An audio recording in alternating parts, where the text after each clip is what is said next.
in my late 30s, I had this sort of realization that I was Emma first and a lawyer second. Your identity gets so wrapped up in what you do. And so it's remembering that you're a person outside of the law firm as well. Philosophical coaching is remembering that living is an art form in itself. And we have all these different parts to live in, you know, our family, our working, and it kind of needs to be created for you. You know, the quality of our decisions, it really is dependent on the quality of our thinking. Lawyers need to think a lot all the time. We think best in the right environment. So creating a thinking environment, you know, like a interruption is kind of assault on thinking. Self-help books are good, and exercise and meditation and all these kind of things that we can do to help ourselves. But sometimes I think we need to kind of look at ourselves and understand our meaning and purpose in and outside of the job. On today's Legally Speaking podcast, I'm delighted to be joined by Emma Roche. Emma is an Of-Counsel in the commercial real estate team at BDB Pitmans. She is also recommended in the Legal 500 and ranked as a rising star within her sector. Emma also has experience sitting as an expert on the Real Estate Council for the Global Family Office and is a panel speaker at their annual conference. Emma is also a certified life coach informed through philosophy and is passionate about helping individuals find their why professionally and personally. So a very big warm welcome, Emma. Hi, Rob. Yeah, it's great to be here.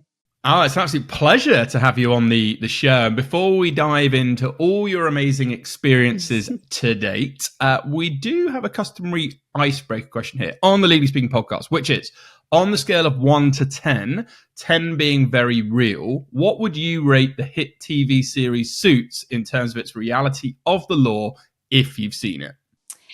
I love Suits. And the reason I love it is probably because it's much more fast-paced and exciting than the reality of day-to-day law in the UK. But I would rate it 4, actually, I think. And I'd probably rename it Smart Casual, because suits don't seem to be a huge part of the modern-day workplace anymore. But I love it because it's glamorous and exciting and it's got drama and romance. But in reality, it probably takes 18 months to progress a case as opposed to 1 or 2 episodes in Suits. But that's why we love it, right? Absolutely. And what a great answer. And I like that. I wonder if they'll go with the rebrand Smart Casual. Who knows? We shall find out. But anyway, Emma, today is all about you. So would you mind kicking off telling our listeners a bit about your background and career journey? Yeah, sure. So I'm a real estate lawyer and have been for the last 17 years, ranked lawyer.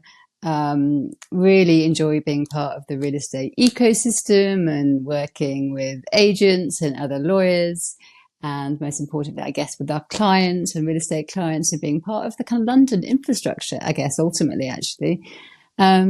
I'm also a coach, and I'm a philosophically informed coach, because prior to getting my law qualifications, I did a philosophy degree. And prior to that, I campaigned to get philosophy on our A-level syllabus at school. Prior to that, my first book was Sophie's World when I was 14, and I was given my first philosophy book, I should say, I was given as a form prize, and that's where my love for philosophy started. So my life is very much law, coaching, and philosophy now. And what a great blend as well. And we're going to dive into all of that. Let's stay with the law, because you're currently Of-Counsel for commercial real estate team at BDB Pitmans. We've got a range of listeners from around the world, people coming into the industry, in the industry. So for those who might be less familiar, what is an Of-Counsel and the role that you're involved there with? So Of-Counsel, so you do a lot of supervision with other lawyers in the team. It's kind of, I guess, a more senior role than senior associates. But we're all, I guess, on a level and on a journey to help one another. And commercial real estate, it's real estate, which is just property, but it's always commercial property. So it's not residential, a house that you live in, it's commercial. So it's hotels, it's retail, it's development sites, all that sort of thing. And within that, you work with planning lawyers, infrastructure lawyers, corporate lawyers, if it's a corporate purchase, property through a corporate purchase. So you work with other parts of the firm as well, which is nice. So you're working with other lawyers. Yeah, and it's a nice collaborative role, isn't it? Like you say, when you're working with others in the team. Okay, you've worked on some really exciting cases, and it's always hard for people to answer this one. But you provide real estate advice in the UK and for sort of offshore private wealth clients. You have high net worth individuals, investors, trust funds, family offices, you name it. So, would you mind sharing one of your most memorable cases with us? Most memorable cases. I think probably it was kind of an ongoing case, but it was looking after a development site, which was both residential and commercial, but I dealt with the commercial side. And it was really hand-holding the agent that looked after that site over sort of 2 years. So I dealt with all the precedents. I dealt with all the different documents, whether that be kind of, lease, licenses, under leases, but it was a whole body of work over 2 or 3 years that we did together. So it became a sort of, a third child, if you like. And so it wasn't sort of as exciting, but it was our own. And so that was probably one of my favorite clients that I worked with. But, recently, we sold a convent, and that had to be done within the space of 2.5 months, was it, or 6? Yeah.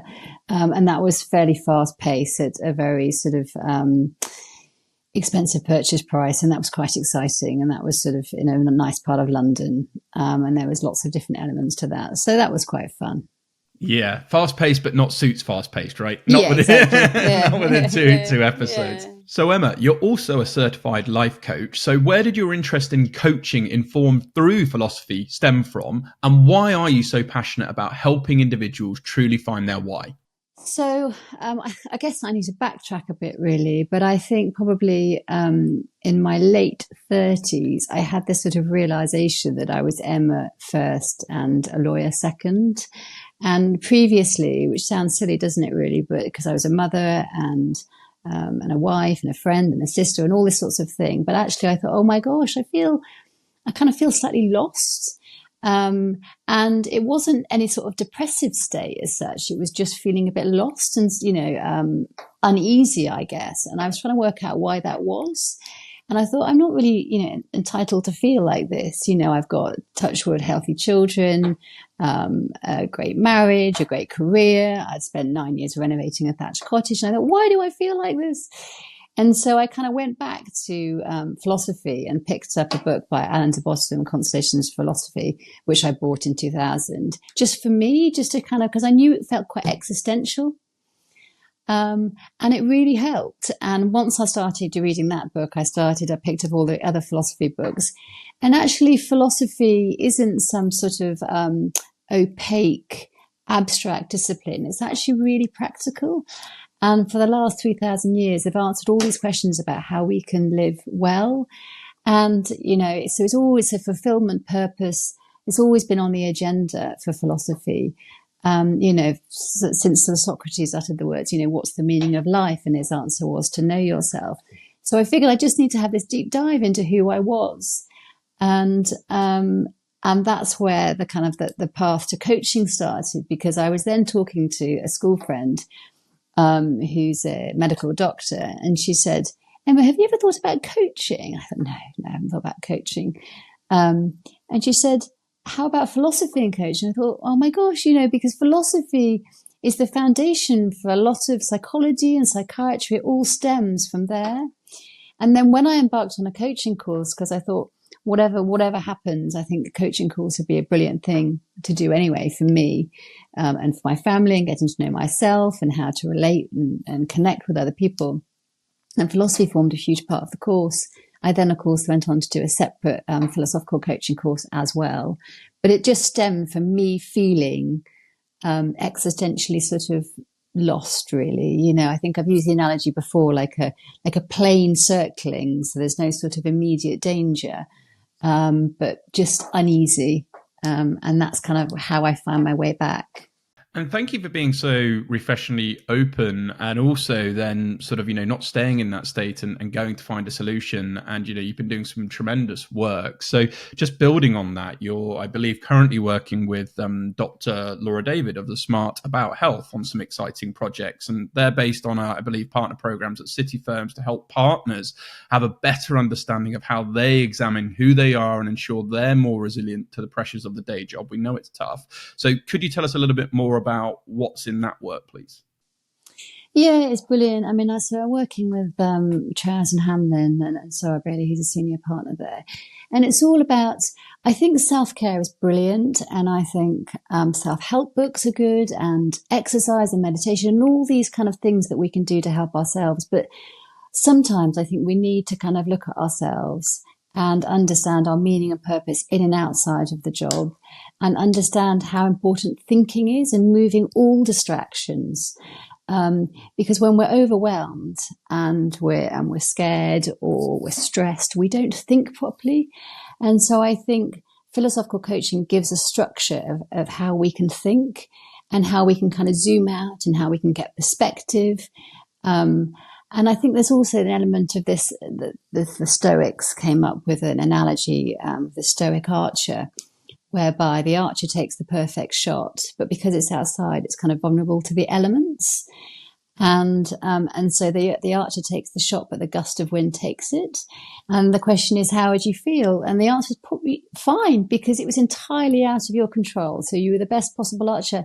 And with lawyers, especially partners, they're their own business. And so it's feast and famine. It's worrying where the next piece of work is coming from. It's managing a team. It's looking after your junior lawyers to progress them and give them work. And there's so much out of your control as well. And so I think it's remembering to concentrate on what you can and don't worry about what you can't. And I think that analogy really helps. So I think remembering how important thinking is, because the quality of our decisions really is dependent on the quality of our thinking. So it's tools, it's getting perspective, it's remembering that we're a volunteer in our life and we're the author of our own life, and we have the freedom of choice. And we forget that when we're totally entrenched and stressed and overwhelmed, remembering why we wanted to be a lawyer in the first place, and the value that we have in our life outside of our work.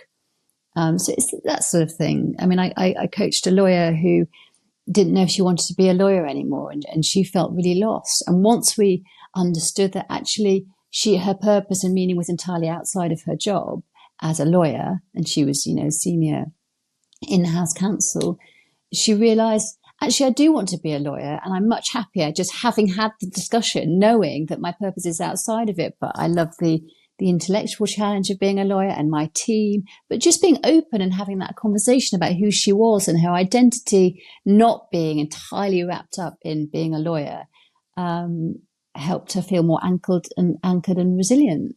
I love that. And, it's so true, isn't it? More than a lawyer, but I think it comes to the point of being prepared to have that conversation, and, giving yourself the ability to actually open up and speak to somebody like you who's highly qualified, knowledgeable, and can help guide them and see the light in so many respects. You gave an example there, but are there any other examples you would give from a sort of coaching perspective of how you've helped other lawyers and, some of the results you've seen? Yeah, I mean, I think it depends on the issue with the lawyer and what's going on, really. But I think it is often overwhelm. And so it is kind of taking away distraction. I mean, so Gabor Mate, for example, talks about addiction being a lack of connection. And so I think the other way of dealing with overwhelm was to remove distraction. So going for walks without podcasts, without music, not necessarily reading self-help books, but being in dialogue with someone. Because when you're in dialogue with someone and a coach and you're holding a mirror up to yourself and you're saying things out loud, you actually deal with yourself in a way. And you have to make time for that, time. We're all very time, time is so precious for everyone, I guess, but for lawyers, they seem to have less of it because of the way they operate. And so putting time aside for coaching, and in particular philosophical coaching, every week or every other week, actually gives them the space to think and work out what it is that's really going on. So I guess time to think and putting these places, putting these mindset changes in about what they can control. And yeah, I mean, I guess the story with meaning and remembering that, what you do outside of work can motivate you inside of work, I guess, and intentional living and remembering that you've chosen to be there. So I guess they're not particular examples, are they? But they're the themes through generally all my kind of coaching programs, I guess. I love the phrase you just used there of intentional living. Never heard that before. I'd love to get sort of a bit more context for you in terms of, if you were to say to someone, are you living intentionally? Any sort of tips around that or any more thoughts? I think it's a really interesting view. So tell us more about your view on intentional living or things that you do. Yeah, so I think existentialism just means understanding what it is to be human and kind of responding to that. And I think the focus very much is kind of being the author of our own life and remembering that we're a volunteer in this and that our decisions can change our life. And every decision that we don't make is a decision that we've made, if that makes sense. You're ruling something out by not making a decision. And so I think, mindfulness and meditation, all these things are much more powerful if you've thought about what you want and why. And when you're talking out loud about what you want, it's much easier to be intentional about it. So it's taking control and being in the driving seat and remembering that, you've got the freedom to make the difference to your life, which sounds quite obvious, doesn't it? But you forget. And I think with some of the partners I've worked with, they forget that actually they have got a choice as to how they can how they can act or what they can change. The other thing we've kind of drawn on is kind of virtue ethics, but bear with me because virtues is sort of, slightly sounds old fashioned, doesn't it? But it's the idea of working on our weaknesses. So there's 4 virtues like courage, justice, temperance, and wisdom. And within those, there's family virtues. And so courage is like strength and bravery, and justice is fairness, kindness, compassion, and temperance is self-regulation, self-control, patience, humility, and wisdom being like judgment, knowledge, distilling wisdom from knowledge. And then if you break all those virtues down, with some partners I've said, which ones, where are your weaknesses within these 4, and like temperance, for example, and, having the discipline and the persistence. And if you look at those individual virtues and you pick out which ones you think you need to work on, ultimately, I think you're a happier person when there's a balance of all 4. So that's worked quite well in coaching sessions as well. Yeah, no, there's so many great little practical tips, and I guess what I want to is maybe a slightly contrarian question to this, because I'm on board this bus. I think it's very important. I think the more we can wrap our heads around this and have a growth mindset, open mindset, and really find out who we are, our purpose, our why. I have a very strong why that I talk a lot about on the show as well. Today's episode of the Legally Speaking podcast is brought to you by Clio, the legal practice management software consistently recognized for outstanding customer satisfaction. Clio's award-winning 24/5 customer service is here to support you when you need it most, with live chat, phone, and email assistance. It's no wonder legal professionals consistently give Clio 5 stars for its user-friendly design, time-saving features, and top-notch support. Ready to join the best? Discover why Clio continues to win over the legal industry at clio.com/UK/reviews. Now back to the show. But what about for those who might be a little less reserved? Those that perhaps, actually, I'm not sure if this is for me, or reservations you may have had. What would you say to those individuals in terms of not necessarily convincing them, but just why you should perhaps give this some thought?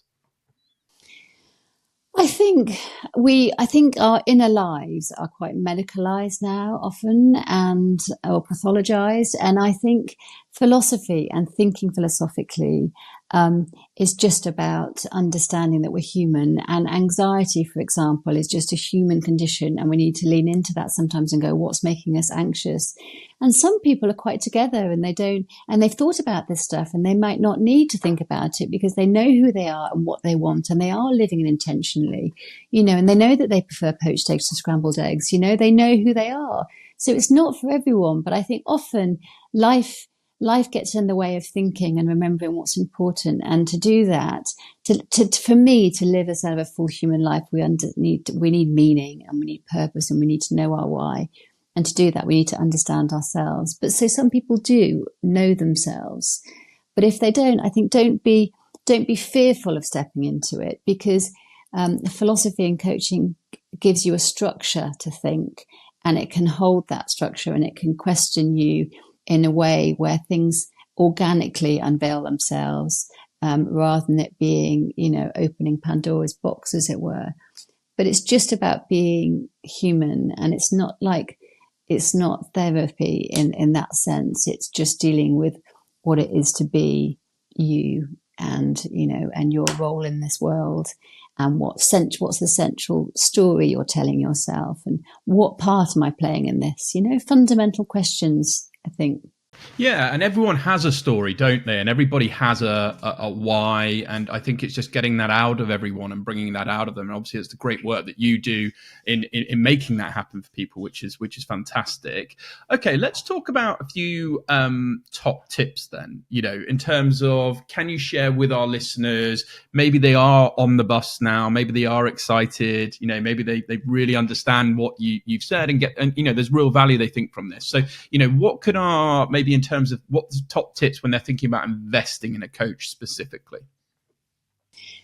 Top tips, I think, are asking yourself questions. Okay. I think it's all about getting to know yourself. I think the most important thing for me to begin with, thinking is really important. Okay. So especially philosophical thinking. Okay. So it's about thinking clearly, like what's really going to help this problem, not what I've done before, what's really going to help it. Like, think critically, question whether your assumptions are always right, or whether you're assuming you're taking someone else's persona or someone else's thoughts. So thinking critically and thinking carefully. So taking time to really think about something and not making hasty decisions.